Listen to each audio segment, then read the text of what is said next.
So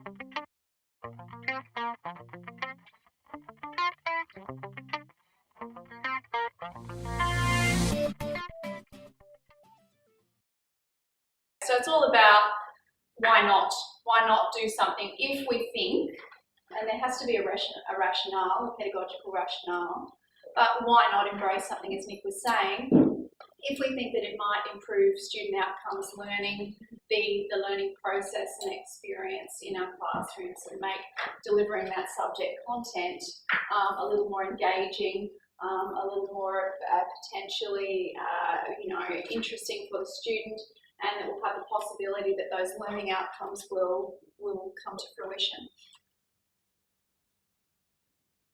So I think we covered these in our panel discussion rather well actually, but it's about creating the high impact, engaging learning experience. It's also, of course, about thinking about our different learning needs in the classroom, assuming that one size isn't going to fit all of our students, as we well know that it doesn't. And I think that came in that discussion as well, that perhaps there might be opportunities for increased participation, for increased engagement, for reinforcement of key concepts or complex topics and things like that through embracing a blended learning approach. In other words, I can't do everything out the front in my 2-hour lecture, face-to-face, delivering my content. It'd be nice if I could, but let's face it, by an hour and 40 into it, the retention of that information is probably not going to be at its peak. There's probably going to be some issues or some topics that need to be reinforced. So how can I perhaps look at what's out there and the tools that are available to help me help my students? Also, this concept of building flexible learning communities, and we touched on that as well in that panel discussion. In other words, being able to group our students according to need, according to special interests and things like that within topics that you might be teaching. Having the flexibility to change those and move them around as you move through the teaching of a topic would be really helpful and useful as well. And you can have those communities, of course, therefore be able to come together not just in the face-to-face, but also in the online virtual environment as well, and look at how the two of those can be used in a powerful way for you as a teacher. And that idea of the active and the interactive learning as well.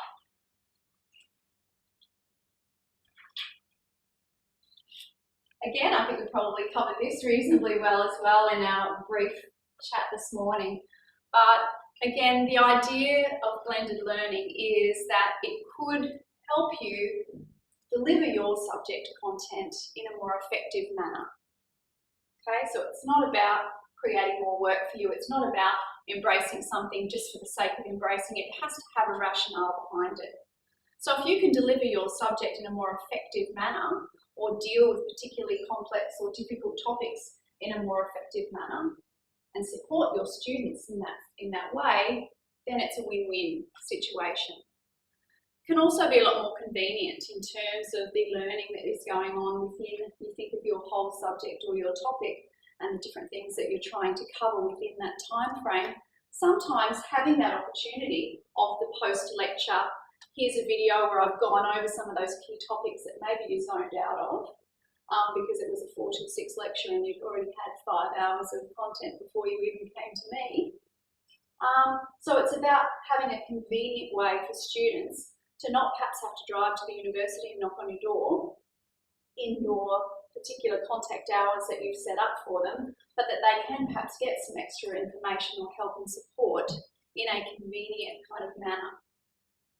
And also efficiency. So it's a lot more efficient sometimes to look at embracing some of the tools that we're going to talk about in the next few weeks of these workshops. So again, it's about looking at what's in it for me, because I know as an educator, if someone's saying to me, this is what we're going to do, guys, we'd like you to embrace this, I'm going to say, well, A, what's in it for me? Also, though, remembering, of course, what's in it for my students. It's all about the student and the student experience.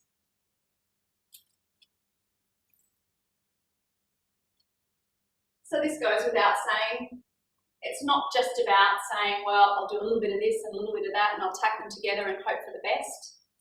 I'll throw in a few YouTube videos one week and Bob's your uncle. I'm embracing blended learning and I'm not too far from the truth or speaking too far out of school, I think. I can say that with a reasonable level of confidence after working in academia for a little while.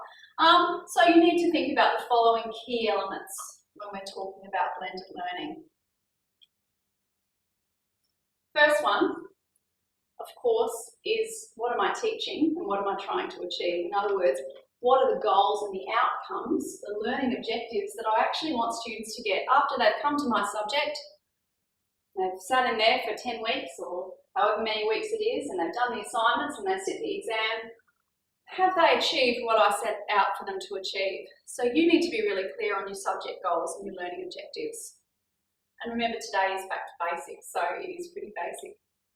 It's about student-centred design. In other words, the student has to be at the centre of the decisions that you're making. Why am I doing this? How is it going to benefit students? How is it going to enhance their learning? And I keep talking about enhancing their learning because, again, this idea of blended learning is not saying that what you've been doing in the past isn't good. It's not saying that it hasn't worked necessarily. It probably has and has done so for quite some time. It's about stepping up.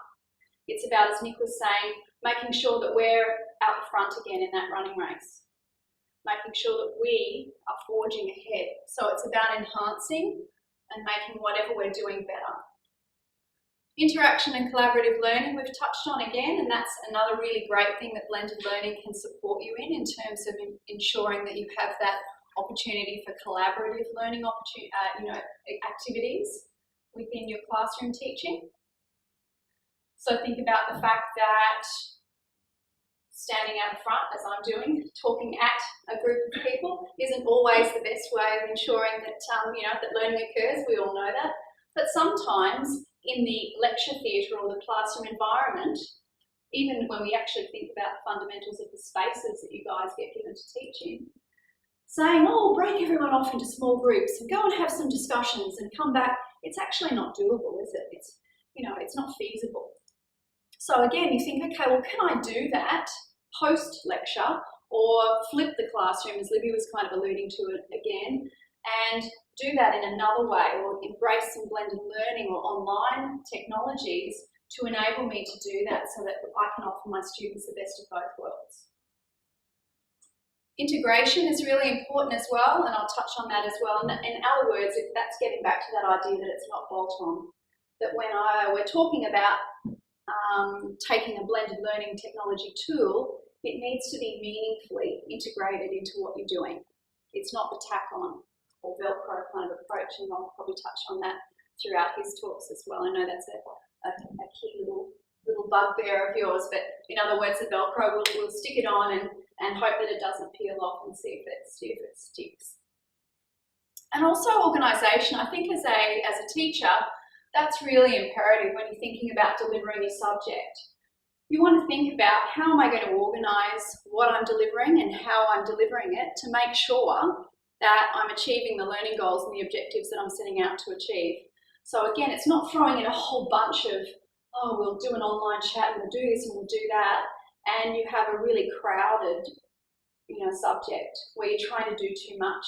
It's being really methodical and organised in your approach so that what you're doing has a clear purpose and a rationale, and it's embedded and entrenched, if you like, within those bigger picture learning outcomes that you're trying to achieve. So back to basics, 101.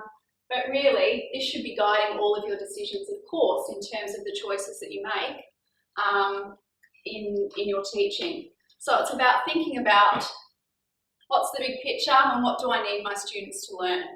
Why are they here? Why have they enrolled in this subject? If we've made it a prerequisite or it's mandatory within the Master of Laws program, why?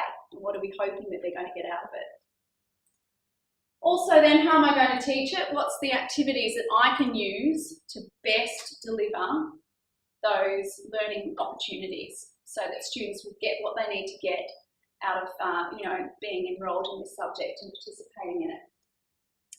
What methods are going to ensure that that learning occurs, and then how can they actually demonstrate that they've achieved those outcomes?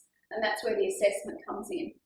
And sometimes a 2-hour exam, boom, it's what we need. It's well set out. This is what we need. We need bums on seats. We need them to sit down, and we need them to be able to, in an exam situation, give this evidence, if you like, in that form. However, think about all the other opportunities that are out there and that blended learning might be able to help with, even if we just think about formative assessment. So assessment of learning as they progress through your subject, so that it's not just the be-all and end-all at the end of looking at the old traditional forms of assessment. So again, blended learning can fit in with that as well. There's a very simple matrix. I'm sure you've seen that type of thing before, but sometimes when we're looking at subject redesign, it is really good to get back to basics. Sometimes you've come in, I know it happened to me a few times, you'd be teaching someone else's subject. Here it is. Here's the outline. It's already done up. This is the way we teach it. These are the assessment items, and you kind of hit the ground running. Or at least that's been my experience in the past. And you don't actually get to the opportunity to perhaps reflect and think about, well, why are we doing it this way? Why are we using a 2,000 word assignment in week 6 to assess these particular skills? Why are we doing that? So it's thinking about getting back to basics in terms of what you're teaching, why you're teaching it, what tools you're using to teach it, and how you're assessing those skills.